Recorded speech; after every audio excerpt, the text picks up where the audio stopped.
الحمد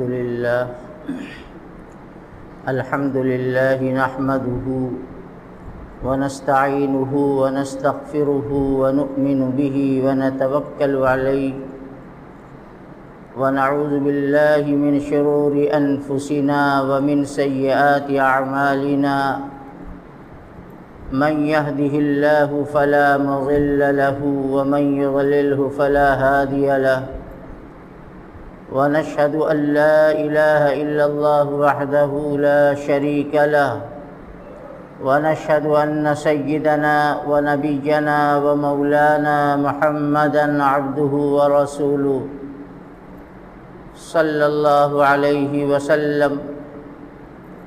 أما بعد فأعوذ بالله من الشيطان الرجيم. بسم الله الرحمن الرحيم. يا أيها الذين آمنوا إن تتقوا الله يجعل لكم فرقانا. صدق اللہ العظیم. بزرگوں اور بھائیوں، دنیا کے اندر جو حالات آ چکے اور جو حالات آنے والے ہیں، یا وہ حالات جو ہماری نگاہوں کے سامنے ہیں، اللہ رب العالمین کو سب کچھ معلوم تھا. وہ عالم الغیب ہے، وہ سب جانتا ہے کہ دنیا کے حالات کب کیسے ہو جائیں گے. اسی لیے اللہ تعالیٰ نے اپنی آخری کتاب قرآن پاک میں ان باتوں کو کہیں پر اشارے کے انداز میں، کہیں وضاحت کے ساتھ بیان فرمایا ہے. اگر ہم قرآن پاک کا غور سے مطالعہ کریں اور اس کا ترجمہ بھی دیکھیں تو ہر آدمی یہ سمجھ سکتا ہے کہ اس کتاب کے اندر اللہ تعالیٰ نے ایسے طریقے پر بیان فرمایا ہے جیسے آج ہی قرآن نازل ہو رہا ہے. اللہ تعالیٰ کے سارے وعدے دنیا کے بھی اور آخرت کے بھی ایمان والوں کے ساتھ ہیں. اللہ رب العالمین ایک جگہ فرماتے ہیں کہ اے ایمان والو، اگر تم ایمان کے ساتھ اچھے کام کرنے لگو، جس کو عمل صالح کہتے ہیں، تو اللہ فرماتے ہیں لَيَسْتَخْلِفَنَّهُمْ فِي الْأَرْضِ، تو اس زمین کی خلافت ہم تمہارے ہاتھ میں دے دیں گے. اس زمین کے تم خلیفہ ہو جاؤ گے. كَمَا اسْتَخْلَفَ الَّذِينَ مِنْ قَبْلِهِمْ، جس طرح سے ہم نے پچھلے زمانوں میں جو بندے ہماری بات مانتے، ہم پر ایمان رکھتے تھے، ہم نے ان کو زمین کی خلافت دے دی، زمین کی حکومت انہیں دے دی. اللہ تعالیٰ آگے فرماتے ہیں وَلَيُمَكِّنَنَّ لَهُمْ دِينَهُمُ الَّذِي ارْتَضَىٰ لَهُمْ، اور ہم تم کو تمہارے اس دین پر تمہیں جمع دیں گے جس سے تم راضی اور خوش ہو جاؤ گے. وَلَيُبَدِّلَنَّهُمْ مِنْ بَعْدِ خَوْفِهِمْ أَمْنًا. یہ ٹکڑا کتنا اہم ہے. جیسے لگتا ہے کہ اللہ تعالیٰ نے آج ہی کے لیے، ہم ہی لوگوں کے لیے بیان فرمایا. اللہ نے وعدہ فرمایا کہ اے ایمان والو، اگر تم نے اچھے اور بھلے کام کیے، دنیا کے اندر تم سیدھی اور نیکی والی زندگی گزاری،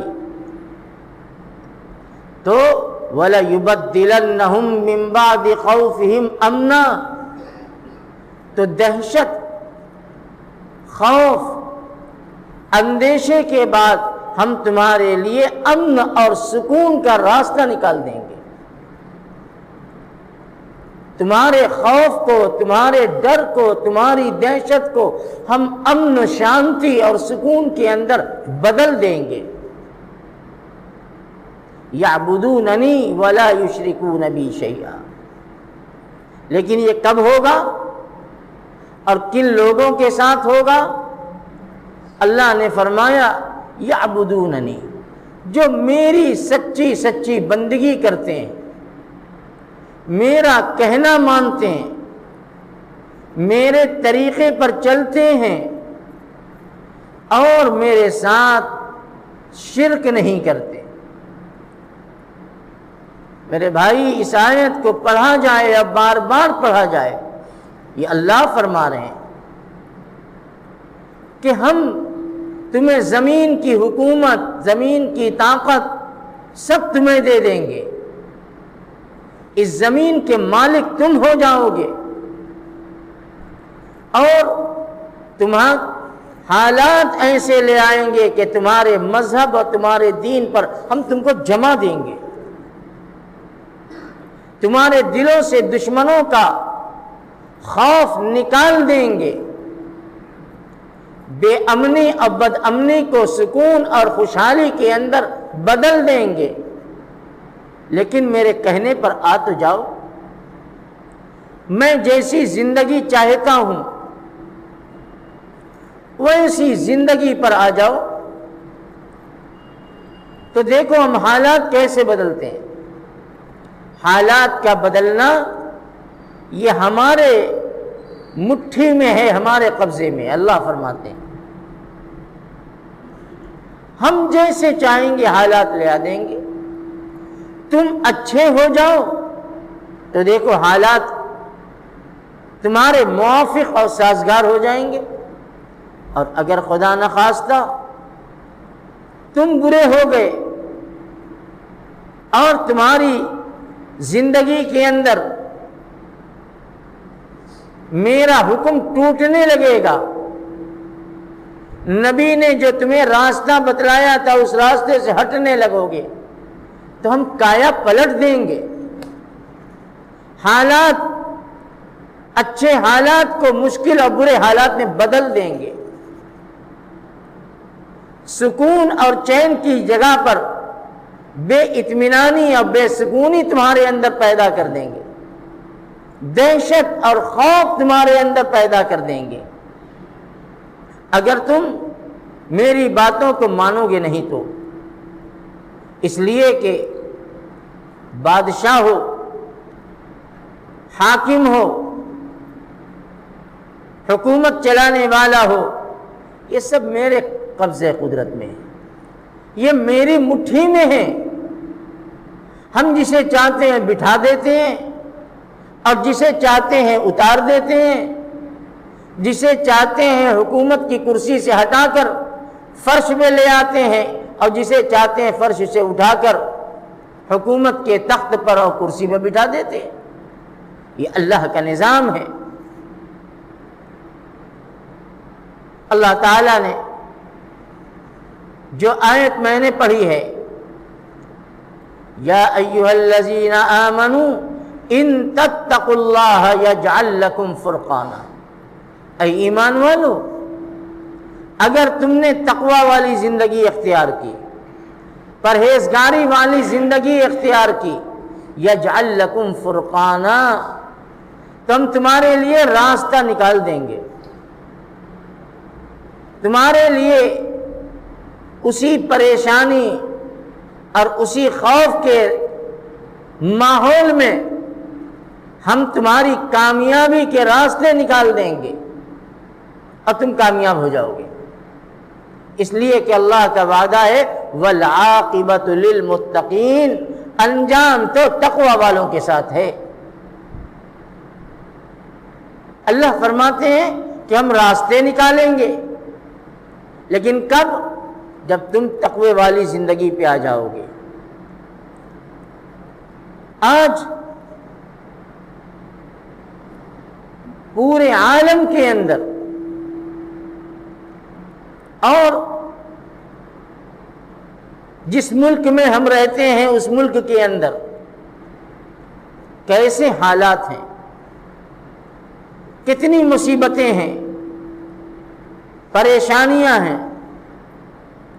ہم ان پریشانیوں سے نکلنے کے اسباب اور راستے تلاش کرتے ہیں، لیکن پریشانیاں اور مصیبتیں گھٹنے کے بجائے بڑھ رہی ہیں۔ چاروں طرف ملک کے اندر، شمال سے لے کر جنوب، مشرق سے لے کر مغرب، ہر جگہ آپ دیکھ لیجئے، اخبار اٹھائیے، ٹی وی کی خبروں کو دیکھیے، موبائل کے چینل پر دیکھیے، ایسے دردناک مناظر اور ایسے خطرناک حالات کہ دیکھ کر روح کانپ جاتی ہے۔ اتنا مشکل وقت میں آج ایمان والا اور کلمے والا گھرا ہوا ہے۔ سمجھ میں نہیں آتی کہ ایک طرف اللہ تعالیٰ کے یہ وعدہ کہ اے ایمان والو ہم تمہاری حفاظت کریں گے، ہم تمہیں مصیبت سے نجات دیں گے، اور دوسری طرف یہ ہے کہ پریشانیوں کا ایک سیلاب ہے، کہیں جان کا خطرہ، کہیں مال کا خطرہ، کہیں جھوٹے الزامات کا خطرہ، کہیں قید و بند کی سہولت مصیبتیں، جیل کی سلاخیں، کہیں عورتوں کے عزت کی نیلامی، کہیں معصوم بچوں کے جان کے ساتھ کھلواڑ، کیا کچھ ہے جو نہیں ہو رہا ہے۔ پورا ملک جان رہا ہے، پوری دنیا دیکھ رہی ہے، لیکن ہم افسوس کرتے ہیں اپنے بھائیوں پر مصیبتوں کے پہاڑ کو دیکھ کر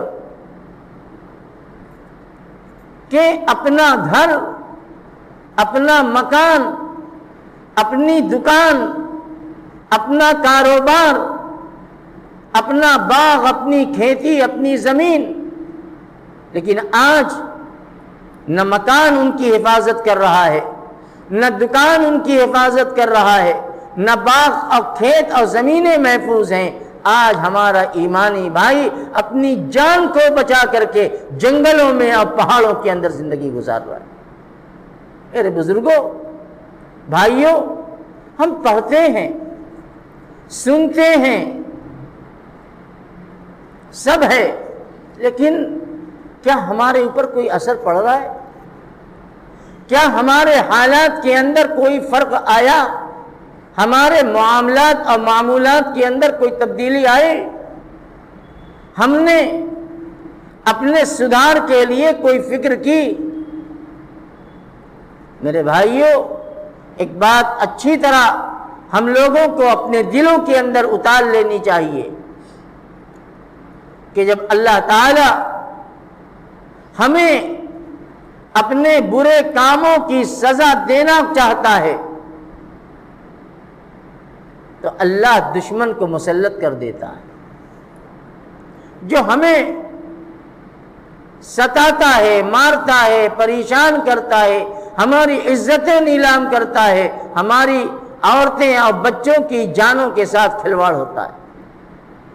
کیا دنیا میں جو ہو رہا ہے یا ملک کے اندر جو ہو رہا ہے ہم دیکھ رہے ہیں؟ اتنی دور ہونے کے باوجود ہم سن رہے ہیں، اللہ نہیں دیکھ رہے؟ اللہ کو نہیں معلوم ہے کہ یہ نماز والا، یہ ایمان والا، یہ کلمے والا جو میرا بندہ ہے اور اس کا جرم صرف یہ ہے کہ وہ لا الہ الا اللہ محمد رسول اللہ پڑھنے والا ہے اور کوئی جرم نہیں ہے، اس کے چہرے پر رسول اللہ صلی اللہ علیہ وسلم کی سنت کا نور ہے، اس کی پیشانی پر سجدوں کے نشانات ہیں، مسجدوں کو آباد کرنے والا، لیکن آج اس پر ستم اور ظلم کے پہاڑ توڑے جا رہے ہیں۔ اللہ سب دیکھ رہے، اللہ کو سب معلوم ہے، لیکن جب خدا کی نافرمانی عمومی طور پر ہوتی ہے تو خدا کا عذاب بھی عمومی آتا ہے۔ جب برائیاں انفرادی ہوتی ہیں تو پکڑ انفرادی آتی ہے، اور جب برائیاں اجتماعی ہوتی ہیں تو پکڑ بھی اجتماعی آتی ہے، اور جب آتی ہے تو اس میں اچھے برے نیک اور گناہگار کی کوئی تمیز دنیا میں نہیں ہوتی، ہر طرح کے لوگ اس کی زد میں آتے ہیں اور اس کا شکار ہو جاتے ہیں۔ یہ تو خدا بند قدوس کے یہاں آخرت میں معاملہ ہوگا کہ اچھوں اور بروں کی چھٹائی ہو جائے گی، وہ الگ الگ کر دیے جائیں گے، لیکن دنیا میں حالات سب کے اوپر آتے ہیں۔ اس کا اثر کیا ہوتا ہے؟ کاروباری معیشت تباہ ہوتی ہے، کساد بازاری اور مندی کا حال پیدا ہو ظاہر ہوتا ہے۔ یہ بھی خدا کی طرف سے ایک پکڑ ہے۔ حالات کا بنانا اور حالات کا بگڑنا یہ صرف اس اللہ کے قبضے قدرت میں۔ اللہ قرآن میں ایک نہیں کتنی جگہ پر یہ کہتا ہے کہ اے میرے بندو میری طرف لوٹ جاؤ، میرا کہنا مانو، میرے بتائے ہوئے اور نبی کے دکھلائے ہوئے راستوں پر چلنے والے بن جاؤ۔ دنیا کی کوئی طاقت تمہیں مصیبت میں نہیں ڈال سکتی، پریشان نہیں کر سکتی۔ رسول اکرم صلی اللہ تعالی علیہ وسلم پر جو حالات آئے، یہ اسلام کا وہ دور تھا جبکہ اسلام دنیا کے اندر ایک نیا تھا۔ حالات آئے آپ کے اوپر اور آپ نے ان حالات کا سامنا کر کے اپنی امت کے بچانے کی فکر کی اور آپ نے اپنی امت کے حفاظت کی دعا فرمائی۔ اللہ کے پیغمبر نے دعا مانگی کہ پروردگار ہماری امت کو اس طریقے سے ہلاک مت کر دینا، نیست و نابود مت کر دینا جس طرح سے پچھلی امتیں برباد اور ہلاک کر دی گئی۔ یہ نبی کی شفقت اور امت کے لیے نبی کی دعا ہے۔ اللہ نے آج امت کی حفاظت بھی فرمائی ہے۔ حالات آتے ہیں، کبھی زمینی حالات آتے ہیں، کبھی آسمانی حالات آتے ہیں۔ آسمانی حالات زلزلے کا آنا، طوفان کا آنا، سیلاب کا آنا، بارش کا ضرورت سے بہت زیادہ ہو کر تباہی لے آنا، یہ قدرتی حالات ہیں، یہ آسمانی حالات ہیں۔ اور زمینی حالات ظالم کو مسلط کر دینا، جو اپنے ظلم کی انتہا کر دے، یہ زمینی حالات ہیں۔ اس وقت بڑی ضرورت ہے اس بات کی کہ مسلمان اپنے عمل کی اصلاح کی فکر کرے، خوف خدا اپنے دل کے اندر پیدا کرے۔ جو بولے اپنی زبان سے تو بولنے سے پہلے 10 مرتبہ سوچے کہ ہم جو بول رہے ہیں یہ صحیح ہے کہ غلط ہے، یہ حق ہے کہ ناحق ہے۔ زبان کا صحیح استعمال، زبان کی پکڑ بڑی خطرناک ہوتی ہے۔ ہم غصے کی وجہ سے یا جذبات میں آ کر، جوش میں آ کر زبان کو بے لگام بنا دیں اور گندی بات اور نامناسب بات جو نہیں ہونی چاہیے وہ بھی کہہ ڈالیں، اور اس میں ہم یہ اپنی اچھائی سمجھیں، اپنی خوبی سمجھیں، یہ خوبی کی بات نہیں، پکڑ آتی ہے اس کی، کب آتی ہے یہ کسی کو معلوم نہیں، آج آئے، کل آئے، 10 سال کے بعد آئے، پکڑ آتی ہے زبان کی اللہ کی طرف سے، اور جب پکڑ آتی ہے تو ساری عقل مندی پاؤں کے نیچے چلی جاتی ہے، ساری چالاکی ختم، دماغ کام نہیں کرتا۔ اور اگر ہمارے اندر اس وقت بھی سمجھداری ہے، جو سمجھدار لوگ ہیں وہ اپنے پیچھے دیکھتے ہیں کہ کہیں ہم سے کوئی غلطی تو نہیں ہو گئی تھی، ہم نے کبھی کوئی غلط بات تو نہیں کر دی تھی، ہم نے کسی کے بارے میں غلط کمنٹس اور غلط تبصرہ تو نہیں کر دیا تھا۔ تو جو سمجھدار ہوتے ہیں وہ اپنے پیچھے تاکتے ہیں، اپنی گزری ہوئی زندگی کا جائزہ لیتے ہیں، اور اگر انہیں یاد آ گئی کہ ہاں فلاں وقت میں نے فلاں کے لیے، فلاں وقت میں نے فلاں کے بارے میں ایسے ایسے ایسے ایسے بولا تھا، کہیں ایسا تو نہیں کہ اسی کی پکڑ آ گئی؟ پکڑ آتی ہے۔ آج کو مت دیکھو، آج کی دولت، آج کی طاقت، آج کی صحت اور تندرستی کو مت دیکھو، آگے کیا کس کے اوپر پڑنے والا ہے کون جانتا ہے۔ اپنے آگے پیچھے دائیں بائیں دیکھو گے 50 مثالیں مل جائیں گی جو اپنے وقت کے بڑے طمطراق، بڑے چالاک، بڑے ذہین، بڑے فنکار، اور آج جو ہے ایسی قسم پرسی ہے کہ سوائے دائیں بائیں تاکنے کے انہیں کچھ نظر نہیں آتا۔ کیا معلوم، کون جانتا ہے کہ خداوند عالم کی یہ پکڑ ہے جو ہم نے 20 سال پہلے 30 سال پہلے کیا، ایسا تو نہیں۔ میرے جوانوں، میری بات کو اپنے دل پر لے لو، اپنی زبان کو صحیح بناؤ، اپنی سوچ کو صحیح بناؤ۔ اگر ہم اپنی زبان میٹھی کریں گے، دوسروں کا اچھا سوچیں گے، کوئی وجہ نہیں ہے کہ میرا اچھا نہ ہو۔ ہم دوسروں کا اچھا کر نہیں سکتے، لیکن دوسروں کے لیے اچھا سوچ تو سکتے ہیں، یہ تو ہم کر سکتے ہیں۔ اللہ کا وعدہ ہے، اللہ کے حبیب حضرت محمد صلی اللہ علیہ وسلم نے یہ ارشاد فرمایا ہے کہ اللہ فرماتے ہیں الراحمون یرحمہم الرحمن ارحموا من فی الارض یرحمکم من فی السماء۔ اللہ فرماتے ہیں، نبی اب کی زبان سے اللہ کہتے ہیں، نبی یہ فرما رہا ہے کہ اللہ یہ فرماتا ہے الراحمون یرحمہم الرحمن، رحم کرنے والوں پر رحمان رحم فرماتے ہیں۔ رحم کرنے اس لیے کہ اللہ کی ایک صفت رحمان ہے، اور رحمان کا مطلب یہ ہے کہ بندوں پر بہت زیادہ مہربانی کرنے والا۔ دیکھو میں بہت آسان انداز میں، بہت سہل انداز میں بیان کر رہا ہوں تاکہ بچے کو سمجھ میں آ جائے۔ رحمان اللہ کی صفت، اور اس کا مطلب یہ ہے رحم کرنے والا۔ اللہ کی صفت رحمان ہے۔ آپ قرآن کھولتے ہیں، پہلا صفحہ، پہلی آیت، بسم اللہ الرحمن الرحیم، کہ ہم شروع کر رہے ہیں اللہ کے اس نام سے جو بڑا ہی مہربان اور نہایت رحم کرنے والا ہے۔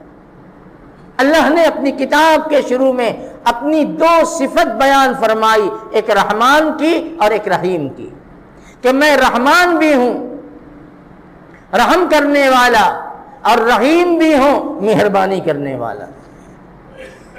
تو اللہ فرماتے ہیں الراحمون یرحمہم الرحمن، رحم کرنے والوں پر اللہ جو رحمان ہیں وہ رحم کرتے ہیں۔ پھر اللہ کیا کہتا ہے؟ ارحموا من فی الارض، اے میرے بندو زمین والوں پر رحم کیا کرو، زمین والوں کے ساتھ مہربانی کیا کرو۔ مہربانی کیا ہے؟ مہربانی کا مطلب یہ ہے کہ میٹھے بول بول دو، معاملات کو صحیح رکھو، کسی کا حق مت دباؤ، اپنی زبان کے تیر سے کسی کے دل کو چھلنی نہ کرو۔ ارحموا من فی الارض، زمین والوں پر رحم کرو۔ اللہ فرماتے ہیں کہ اے میرے بندو، اگر تم نے زمین والوں پر رحم کر دیا تو دیکھ لو گے اپنی آنکھوں سے کہ یرحمکم من فی السماء، آسمان والا تم پر رحم کرے گا۔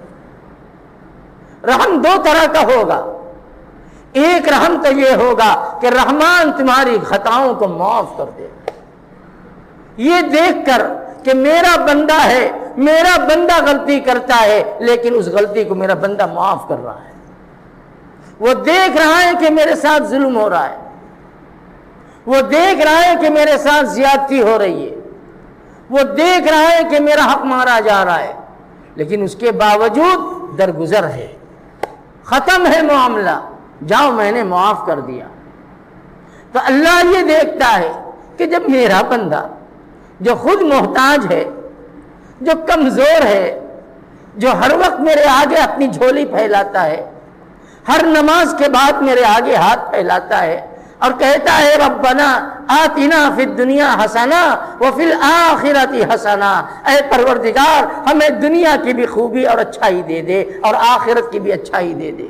تو اللہ دیکھتا ہے کہ میرا اتنا کمزور بندہ جو خود محتاج ہے، جو دن میں 5-6 مرتبہ میرے آگے ہاتھ پھیلاتا ہے، اب بھکاری بن کر مجھ سے مانگتا ہے، میرا یہ بندہ، میرے ایک بندے نے اس کے ساتھ زیادتی کی، اسے معاف کر رہا ہے، اسے درگزر کر رہا ہے، اس کو دل میں نہیں لے رہا ہے۔ تو اللہ کہتا ہے کہ میں تو رحمان ہوں، میں تو بے نیاز ہوں، میں تو سب سے زیادہ مہربانی کرنے والا ہوں، میں ایسے بندوں پر رحم کرتا ہوں۔ ارحموا من فی الارض یرحمکم من فی السماء، زمین والوں پر رحم کر کے دیکھو، آسمان والا تم پر رحم کرے گا، تمہیں دنیا میں بھی اتنا دے گا جو تمہاری ضرورت سے بہت زیادہ ہوگا، اور پھر تمہاری موت بھی اچھی آئے گی، تمہاری قبر بھی اچھی ہوگی، اور حشر کا معاملہ بھی اچھا ہوگا۔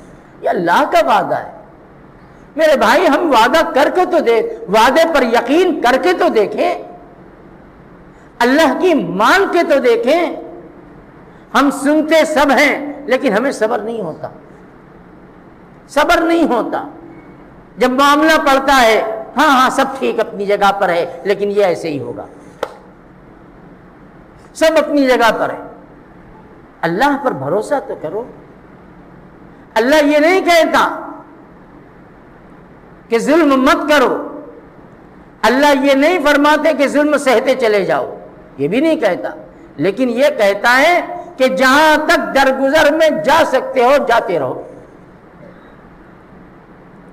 جتنا تم نظر انداز اور چشم پوشی کر سکتے ہو کر دو۔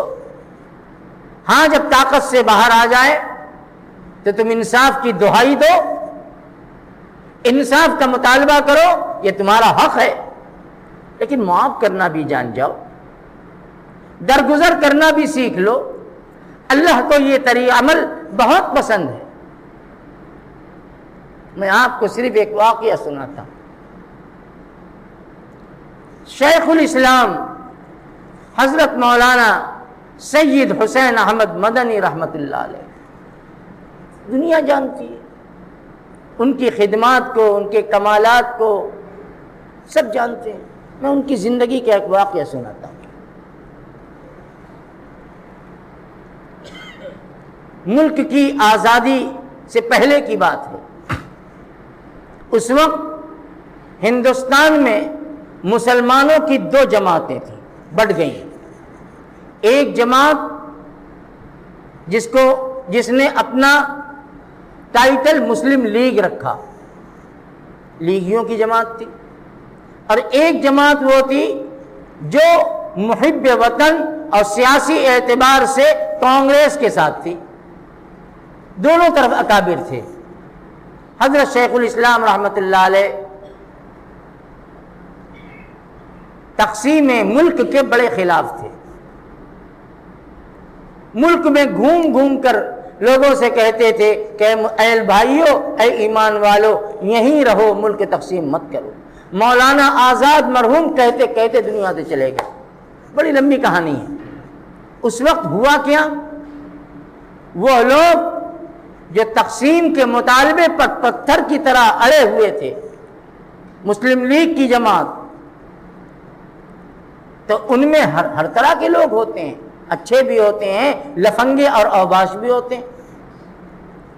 لیگیوں نے حضرت مدنی رحمت اللہ علیہ کے ساتھ بڑی بدتمیزی کی، حد کر دی۔ میں اس منبر سے اس کا تبصرہ بھی نہیں کرنا چاہتا۔ کیا کچھ نہیں کیا، پگڑیاں اٹھا کے پاؤں سے رون دی، داڑھی میں شراب مل دی، گالیاں بکی حضرت کے سامنے۔ میں کیا کہوں، الفاظ میرے کہے نہیں جاتے، کیا کچھ نہیں کیا۔ وہ قدسی صفت، انسان جو جتنا بڑا ہوتا ہے اس کا دل بھی اتنا ہی بڑا ہوتا ہے، بہت بڑے دل والے تھے۔ یہ سب ہوا اور حضرت نے کچھ نہیں کہا، نہ کسی کو بد دعا دی، نہ کسی کو کوئی برا کہا، دیکھتے رہے، سنتے رہے، صبر کرتے رہے۔ اسی دوران ہندوستان کے بہت بڑے بزرگ اللہ والے حضرت شاہ عبد القادر صاحب رائے پوری رحمۃ اللہ علیہ، حضرت شیخ الاسلام کی سب قدر کرتے تھے، اس لیے کہ وہ پہچانتے تھے کہ یہ کھدر کا لباس پہننے والا یہ کتنا بڑا ولی اور اللہ کے یہاں اس کا مرتبہ کتنا ہے۔ ایک مرتبہ حضرت رائے پوری سے حضرت مدنی رحمت اللہ علیہ کی ملاقات ہو گئی، سہارنپور میں ہوئی ہو، رائے پور میں ہوئی ہو، بہرحال کہیں ملاقات ہو گئی۔ حضرت اب مولانا شاہ عبد القادر رائے پوری نے حضرت کے پاؤں پکڑ لی حضرت مدنی کے، اور فرمایا کہ حضرت، ہم نے سنا ہے کہ لوگوں نے آپ کے ساتھ کیسی کیسی بدتمیزیاں کی ہیں، کیسی کیسی گستاخیاں کی ہیں، میں نے سب سنا ہے۔ حضرت، ہم آپ کا پاؤں پکڑتے ہیں، خدا کے واسطے آپ ان کو بد دعا مت دیجیے گا، اگر بد دعا دے دیں گے ان کی دنیا بھی برباد ہے، ان کی آخرت بھی برباد ہے، یہ آپ کو جانتے نہیں، یہ آپ کا مرتبہ اور مقام جانتے نہیں، آپ ان کو بد دعا مت دیجیے گا۔ حضرت مدنی نے فرمایا کہ شاہ صاحب مطمئن رہیے، ہم نے سب کو معاف کر دیا، سب کو معاف کر دیا، لیکن کبھی کبھی ایسا ہوتا ہے، یہ بات میری دل میں بیٹھا لو، کبھی کبھی ایسا ہوتا ہے کہ جب بندہ حد سے زیادہ تکلیف اٹھا لیتا ہے اب معاف بھی کر دیتا ہے، لیکن اللہ معاف نہیں کرتے کہ میرے بندے کو ستایا ہے، میرے بندے کا دل دکھایا ہے، میرا بندے کا دل اتنا بڑا تھا کہ اس نے معاف کر دیا، لیکن ہم تم سے نمٹیں گے۔ اللہ معاف نہیں کرتے، یہ بندے کی مقبولیت کی نشانی ہوتی ہے۔ جتنے لوگوں نے دنیا نے دیکھا اس زمانے میں، ہم تو نہیں پیدا ہوئے تھے، لیکن بڑوں نے بتایا اور چشمدید بتایا کہ جتنے لوگوں نے حضرت شیخ الاسلام کے ساتھ بدتمیزی کی تھی سب کی بری موت ہو گئی، کوئی پاگل ہو کے مر گیا، کوئی دب کے مر گیا، کوئی ڈوب کے مر گیا، سب برباد و تباہ ہو گئے۔ میرے بھائیوں، بس بزرگوں کے واقعات اور حالات ہم اس لیے سناتے ہیں کہ ہم لوگوں کے اندر بھی کچھ اس کا کوئی ذرہ آ جائے، کوئی ہلکا سا حصہ ہمیں مل جائے۔ میرے بھائیوں، حالات یقیناً بہت مشکل ہے، مسلمانوں کی زندگی مصیبت میں ہے، راستے محفوظ نہیں، سفر میں اطمینان نہیں، کہیں کوئی چلا گیا تو گھر والے پریشان، روزانہ دونوں وقت خیریت معلوم کرتے ہیں، کیا ہے، کیسے ہے، کہاں ہو، کیا ہے، ایسے حالات ہیں۔ اور جو جتنا بچ سکتا ہے اپنے گھر کو نکل کر باہر جانے سے بچ رہا ہے، بہت مشکل حالات ہیں۔ اللہ کی طرف رجوع کرو، ہم اپنے گناہوں سے معافی مانگیں، اپنی زندگی کو صحیح زندگی بنائیں، اور حالات کے بننے کے لیے اپنے عمل کو اللہ کے سامنے ایسا پیش کریں کہ اللہ تعالیٰ اس حالات کو خود بنا دے۔ بعض طرف سے یہ آواز آ رہی ہے کہ چونکہ ہندوستان کے مسلمان اس وقت بڑی اذیت میں ہیں، کوئی کہیں کوئی کہیں کوئی کہیں، ایسے وقت میں مسلمانوں کو چاہیے کہ قنوت نازلہ کا اہتمام کریں۔ اگر میری آواز جہاں تک پہنچ رہی ہے، میں ان سے کہتا ہوں کہ فجر کی نماز میں قنوت نازلہ کا کچھ دن تک اہتمام کیا جانا چاہیے۔ یہ بھی اللہ کی طرف متوجہ ہونے کا اور اللہ کی رحمت کو متوجہ کرنے کا بہت مؤثر طریقہ، بڑا مجرب عمل ہے۔ اللہ نے اس عمل کے ذریعے سے کایا پلٹی ہے۔ خدا کرے حالات بدل جائیں اور امن، چین اور سکون کی فضا قائم ہو جائے۔ وآخر دعوانا ان الحمد للہ رب العالمین۔